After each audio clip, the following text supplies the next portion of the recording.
Hello everyone, welcome to our channel. अभी काफ़ी दिनों से अगर देखा जाए तो बहुत बड़ा फॉल हमें मार्केट्स में दिखाई दिया और उसके बाद में ऐसे लग रहा था कि शायद ये फॉल कंटिन्यू रह सकता है।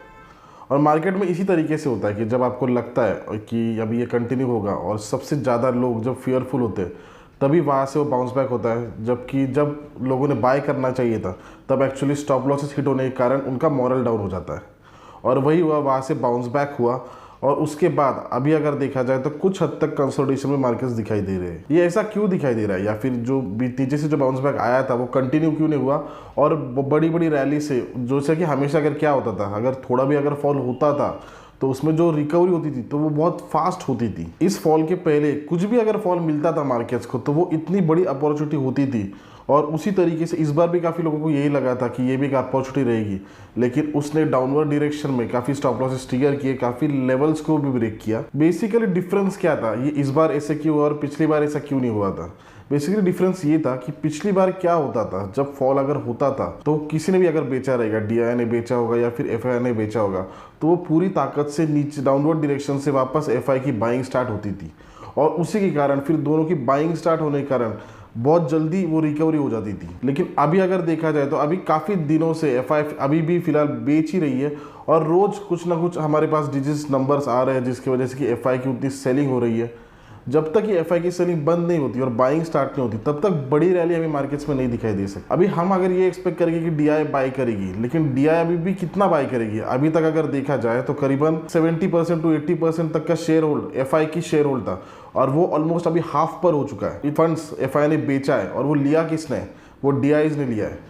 अब फिर डीआईज की भी तो कुछ कैपेसिटी रहेगी कि वो भी कितना बाय करेगी। तो उसी के कारण है कि डीआईज अभी बहुत ज़्यादा बाय करने से उसमें मतलब नहीं होगा। जब एफआई बाय करना स्टार्ट होगी तभी उसमें एक बड़ी रैली हमें दिखना स्टार्ट होगा। तो इसकी वजह से अगर देखा जाए तो निफ्टी कुछ हद तक हमें एक प्रेशर में दिखाई दे रही है, बहुत ज़्यादा उसमें राइज नहीं दिखाई दे रही है। और एक जो दूसरा जो एक बड़ा जो फैक्टर है वो ये है कि जो ईरान इसराइल का जो वॉर चल रहा था उसमें सबसे बड़ा फियर क्या था कि क्रूड की प्राइस ना बढ़े, क्योंकि हम सबसे बड़े इंपोर्टर है, हम बाहर से क्रूड काफ़ी मात्रा में मंगाते हैं, काफ़ी बिग क्वांटिटीज़ में मंगाते हैं और उसी के कारण अगर क्रूड की प्राइस अगर बढ़ती है तो उसमें हमारे इकोनॉमी को बहुत बड़ा इफेक्ट होता है, क्योंकि उतना ही महंगा हो जाएगा, फिर उतना ही हमें खरीदने में महंगा हो जाएगा और फिर उतना ही हमें इकोनॉमी के पास उतने फंड्स नहीं रहेंगे या फिर उतने फंड्स वहाँ पे डिप्लॉय हो जाएंगे। तो इसका इम्पैक्ट काफ़ी बड़ा होता है। लेकिन उसमें कुछ हद तक उनकी सुलह हो चुकी है कि वो अभी उनके न्यूक्लियर साइट्स या फिर जो क्रूड है या फिर जो ऑयल रिजर्व्स है वहाँ पे वो अटैक नहीं करेंगे और उसके कारण फिर बहुत बड़ा वॉर एस्केलेट होने के चांसेस कम हो जाते हैं। और ऐसे जो मार्केट्स होते हैं वो एक्चुअली काफ़ी अच्छी अपॉर्चुनिटी भी लेके आते हैं। अगर सही से सीज करोगे तो उसको अच्छा आप उसका फ़ायदा ले सकते हो। और इसमें अभी ये देखेंगे, और ऐसी अपॉर्चुनिटी अगर सीज करनी है तो सबसे पहले लेवल्स आपको पता रहने चाहिए, आपके टारगेट, आपके स्टॉप लॉस आपको सब सही से पता रहने चाहिए। और उसी की वजह से अभी हम ये डिस्कस करेंगे कौन से लेवल्स है जो आने वाले टाइम में निफ्टी और बैंक निफ्टी के लिए इंपॉर्टेंट रहेंगे। अभी निफ्टी ने अगर देखा जाए तो 24,971 पर क्लोज दिया है। ये काफ़ी स्ट्रांग सपोर्ट जोन था, क्योंकि और ऊपर से अपर लेवल से काफ़ी हद तक हमें फॉल दिखाई दिया, लेकिन इस इंपॉर्टेंट सपोर्ट पे उसने सस्टेन किया, उसको आज ब्रेक नहीं किया। और ये एक कहीं कुछ हद तक अगर देखा जाए तो ये काफ़ी अच्छी एक साइन है निफ्टी के लिए।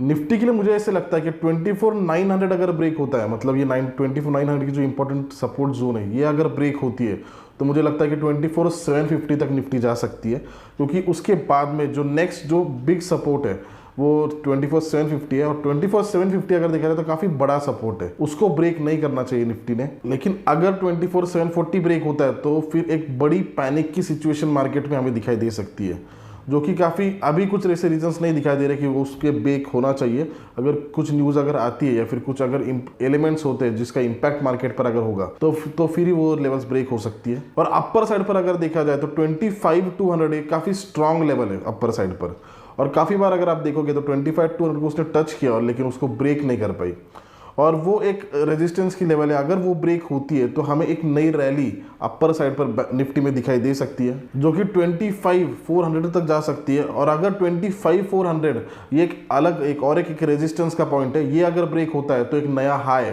मुझे लगता है कि निफ्टी में बन सकता है। बैंक निफ्टी में भी अगर देखा जाए तो 51,700 जो आज का भी एक लो था, तो वो एक काफ़ी स्ट्रांग सपोर्ट जोन है और मुझे ऐसा लगता है कि अभी उसने वो नहीं ब्रेक करना चाहिए।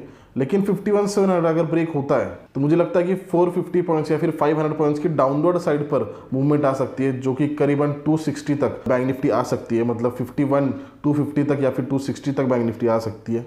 और बैंक निफ्टी में भी जो अपर साइड पर जो स्ट्रॉन्ग रेजिस्टेंस है वो 52050 है, और हमने हमारा जो फ्री टेलीग्राम ग्रुप है उसमें भी डाल दिया था कि ये जब तक ब्रेक नहीं होता और सस्टेन नहीं होता तब तक हमें एक बड़ी रैली बैंक निफ्टी में नहीं दिखाई देगी। और 52,050 अगर ब्रेक होता है और अगर बैंक निफ्टी सस्टेन करता है तो उसके बाद ऐसा नहीं कि बहुत बड़ी मूवमेंट आएगी, लेकिन 5250 अगर ब्रेक होती है तो फिर 52,150 बहुत इमीडिएट एक रेजिस्टेंस की लेवल है, और वो अगर ब्रेक होती है और अगर ऊपर सस्टेन अगर करता है तो मुझे ऐसे लगता है कि 52,800 तक भी बैंक निफ्टी जा सकती है। तो ये सारे लेवल्स रहेंगे आने वाले टाइम में निफ्टी और बैंक निफ्टी में, जो कि मुझे लगता है काफ़ी इंपॉर्टेंट रोल प्ले कर सकते हैं और जिनको हमने ओबे करना चाहिए। आई होप ये वीडियो आपके लिए बेनिफिशियल रहे। धन्यवाद।